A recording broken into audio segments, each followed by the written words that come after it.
Para detallar en dónde se vuelcan estas energías en transición, la del calor y la del trabajo, y las propias que tiene el cuerpo, la sustancia, el sistema que estamos analizando, tenemos que clasificarlas en grupos. Por ejemplo, vamos a utilizar el grupo de la energía cinética.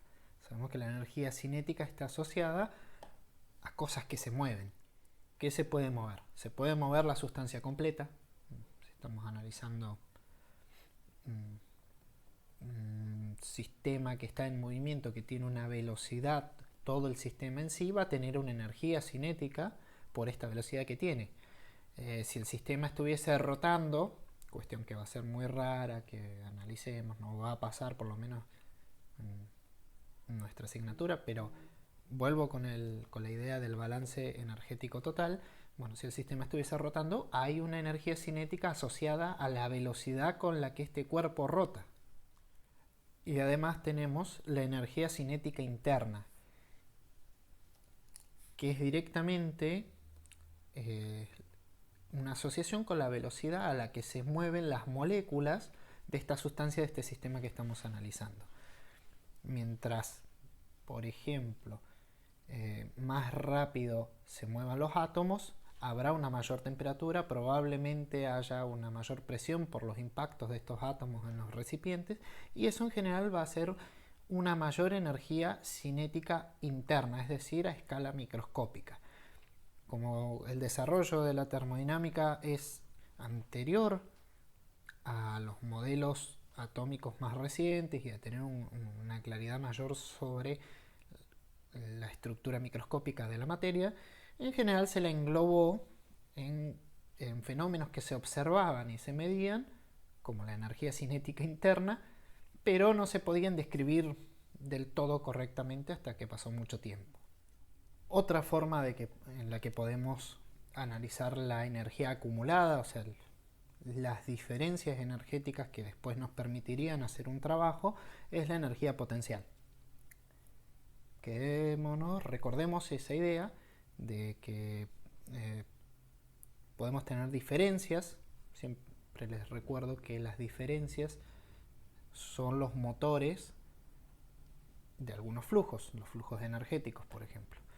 Si hay diferencias de energía potencial, recordarán de primero, de física, que un cuerpo puede tener un movimiento por diferencia de energía potencial, como también puede tenerlo por diferencia de energía cinética. Recién vimos la cinética, la potencial se puede clasificar en varios grupos.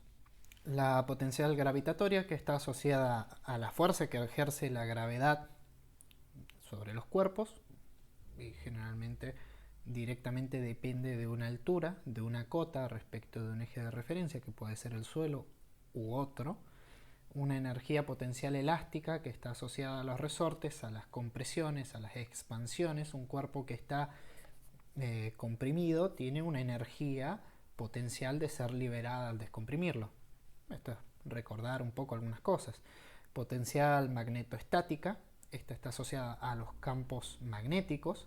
Si un cuerpo tiene propiedades magnéticas o tiene alguna carga que le permite comportarse como un material magnético, va a tener una potencialidad de generar algún trabajo con esa carga magnética. Lo mismo sucede con las cargas eléctricas. Un cuerpo que está cargado de manera eléctrica, por ejemplo con estática, tiene alguna potencialidad, no necesariamente con estática, sino que también esto es extrapolable a los flujos de corriente, tiene una potencialidad de generar un trabajo. Finalmente también se puede considerar una energía potencial interna, que de nuevo por los fenómenos microscópicos que no se entendían en su totalidad, se la agrupó en cuestiones más abarcativas, más macro, que se podían medir en un laboratorio. Y esta energía está asociada a los cambios de fases, a las energías nucleares, a las potencialidades de realizar reacciones químicas, cuestión que vamos a nombrar por encima y vamos a obviar. O sea, de la misma forma que otros trabajos, también hay una energía involucrada en las reacciones químicas, energías consumidas o energías liberadas. Sobre el final de la asignatura vamos a ver una síntesis ínfima sobre combustión, y ahí vamos a incluir un poco todo lo que vamos a mencionar un poco sobre estas energías generadas por una reacción o consumidas por una reacción química. En termodinámica finalmente se ha optado, en algún momento la mencionamos, pero la vamos a definir formalmente, en crear una unidad nueva, una propiedad nueva más que una unidad, que es la energía interna, que engloba la energía cinética interna y la energía potencial interna. Es decir, esto de alguna forma, esta propiedad que se mide, se puede asociar en función de las otras mediciones, presión, temperatura y volumen, esta propiedad nos permite de alguna forma de caracterizar cuánta energía contenida tiene una sustancia o un cuerpo. Igual que otras cosas que fuimos viendo, esta se va a poder expresar como una totalidad en función, o sea, aplicada a una masa, que sería la opción de arriba, o unitaria. La opción de arriba diríamos, por ejemplo, la energía interna de esta sustancia o de este kilo de sustancia, de este litro de agua, podría ser 150 kilojoules. Pero también lo podemos representar de forma unitaria, es decir, desligándolo de la masa y decir, bueno, la energía interna minúscula de este cuerpo será de 15 kilojoules por kilogramo, es decir, que por cada kilo que tengamos de sustancia vamos a tener tantos kilojoules. También es de uso muy poco habitual, podríamos, por lo menos en nuestra asignatura, ¿no? Si uno se pone a trabajar desde el lado más científico de la termodinámica, es bastante habitual trabajarlo en estas unidades. Uno podría tener esta unidad en kilomoles, es decir, energía interna unitaria, másica o molar. Lo importante de esto es quedarnos con la idea de que la masa, o ya sea unitaria, infinitesimal o cualquiera de las expresiones que queramos ver, la masa tiene una cantidad de energía.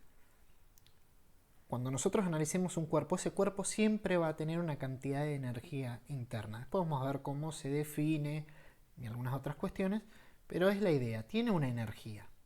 Es un trabajo más que no hemos definido con los otros trabajos porque este tiene algunas particularidades, o sea, es un trabajo especial si se lo quiere ver de otra forma, y que está asociado a la energía interna, o por lo menos queda asociado a la energía interna y a la otra propiedad que les he mencionado, que es la entalpía. La entalpía considera este trabajo que se conoce como de flujo. ¿Qué es un trabajo de flujo? Es ese trabajo que involucra mover una partícula dentro de un sistema de control, es decir, empujar algo de fluido adentro de un sistema. Hay algunos ejemplos en internet, por ahí si buscan los van a ver, que lo explican, como por ejemplo con los subtes en China, que están súper desbordados en gente, entonces tienen que pensar en la energía que hay que aplicar para meter una persona o para sacar una persona de otra parte del subte, es decir, cuánto hay que empujar a una persona, y al no haber más espacio, esa energía también va a repercutir en sacar a otra persona del subte, ¿no? Básicamente redunda en esto, en empujar energía o partículas cargadas energéticamente, moléculas cargadas con energía adentro del sistema, no cargadas desde el punto de vista eléctrico, sino cargadas porque tienen presión, tienen temperatura, es decir, tienen energía interna, la que estuvimos hablando recién. Nosotros queremos lograr llevar esta molécula acá dentro de nuestro sistema, donde está punteado es nuestro sistema. Para lograr esto nosotros necesitamos aplicar un trabajo, una fuerza que lo empuje en este sentido y que lo haga moverse esta distancia. De nuevo, como les expliqué antes, usar fuerzas y distancias no es muy práctico en termodinámica, entonces esto se puede convertir con un par de pasajes matemáticos en volumen y presión. En vez de utilizar fuerza y distancia, utilizamos presión y volumen. Finalmente, ¿en qué se traduce? ¿Qué es este trabajo de flujo? Es el trabajo para mover una molécula adentro del sistema, tanto sea para adentro o para afuera. ¿Por qué para afuera? Porque si una molécula se va, también hubo que hacer un trabajo acá para que esta molécula salga del sistema. Es decir, que hay un trabajo de flujo involucrado tanto en la entrada como en la salida del sistema.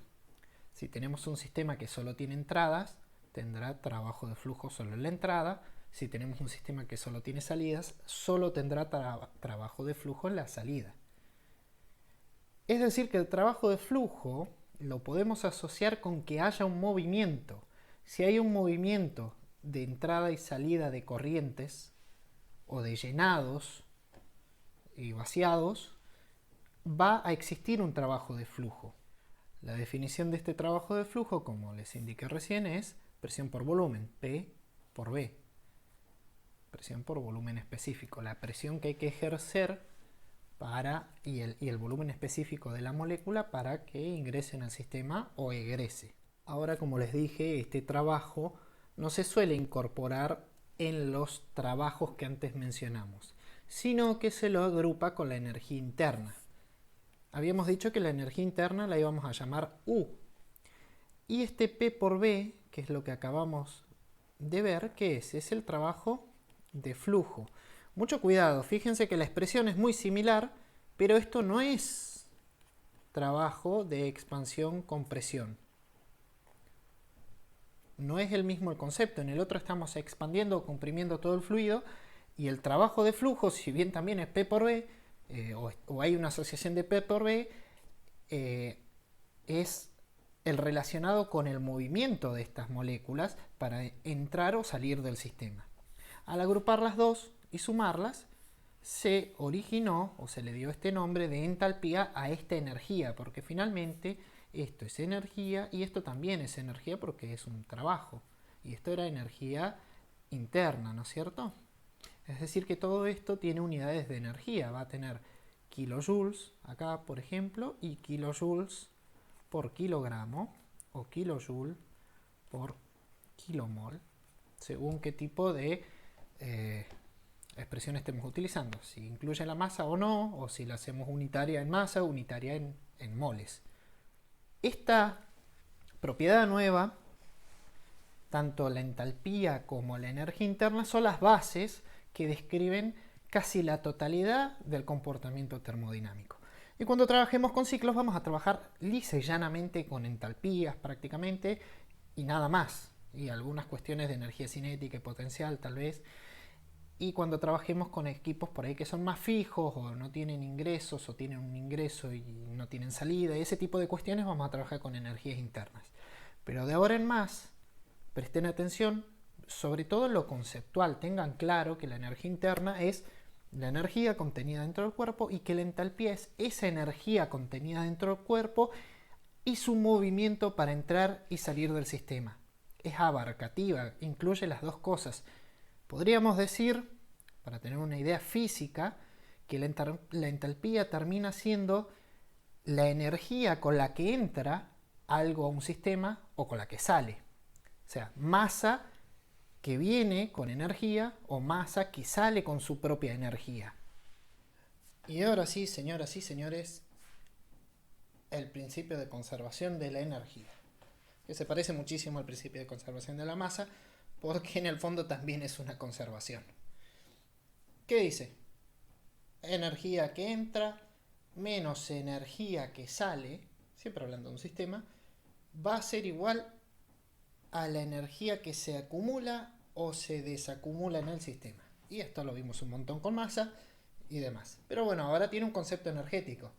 O sea, si entra una cantidad de calor, por ejemplo, a un sistema, y no sale, ese calor se va a acumular en alguna forma de energía dentro del sistema. Por ejemplo, el calor en un sistema cerrado va a aumentar la energía interna del sistema. Ahora, si por otro lado entra calor, pero también sale calor, pueden suceder varios casos, ¿no? Puede ser que el calor que entre sea mayor que el que sale. Entonces, ¿qué tendríamos? Algo se irá acumulando en el sistema, es decir, de a poco se irá calentando, irá subiendo la temperatura del sistema. Puede ser entonces que se genere acumulación y va a ir tomando temperatura el cuerpo. Puede ser que el calor que entre sea igual que el calor que sale, entonces habría un equilibrio y en el sistema no se acumularía ni se desacumularía energía. En ese caso tendríamos un sistema estacionario en energía, que esto lo vimos un poco en el tema de los sistemas estacionarios cuando hablamos de masa, es decir, un sistema que no es constante, ¿no? El estacionario no significa constante, se los voy a volver a repetir, eh, porque está entrando calor y está saliendo calor, pero están entrando y saliendo en las mismas proporciones, entonces la energía en el sistema se mantiene constante, la energía se mantiene constante, no quiere decir que el sistema sea constante en otras cosas o que se pueda hacer cero cualquier cosa, que es el error más habitual que tienen cuando trabajemos con el balance un poquito más adelante, un par de diapositivas, y cuando ustedes tengan que resolver los balances. Y la otra situación que es menos importante, pues, es más de lo mismo, es que la energía saliente sea sea mayor que la energía entrante, entonces el sistema se iría enfriando, se estaría desacumulando energía del sistema, hasta algún momento en el que se equilibren. Y de nuevo, reforzando la idea de que la energía, como la masa, no se crea ni se destruye, se transforma.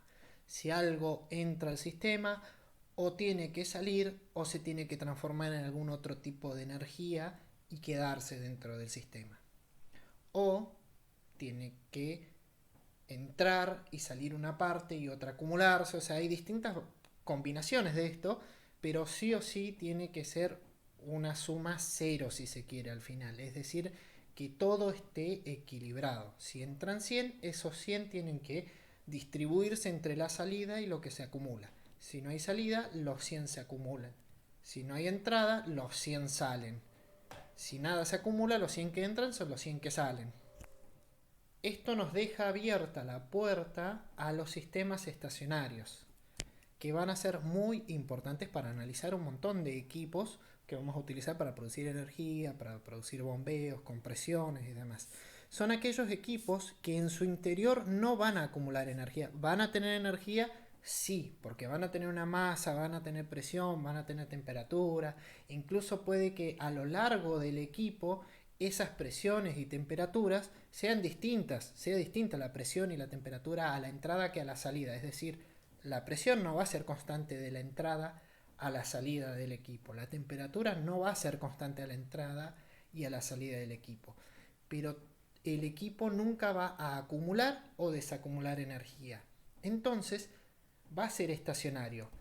Esta parte del balance se va a ir y nos va a quedar algo que va a hacer que la energía que entra va a ser igual, despejando, a la energía que sale. Y esto va a ser el principio de un montón de equipos que vamos a utilizar, porque en general vamos a trabajar con sistemas estacionarios, porque los sistemas que acumulan o desacumulan energía suelen ser transitorios y son mucho más complicados de analizar.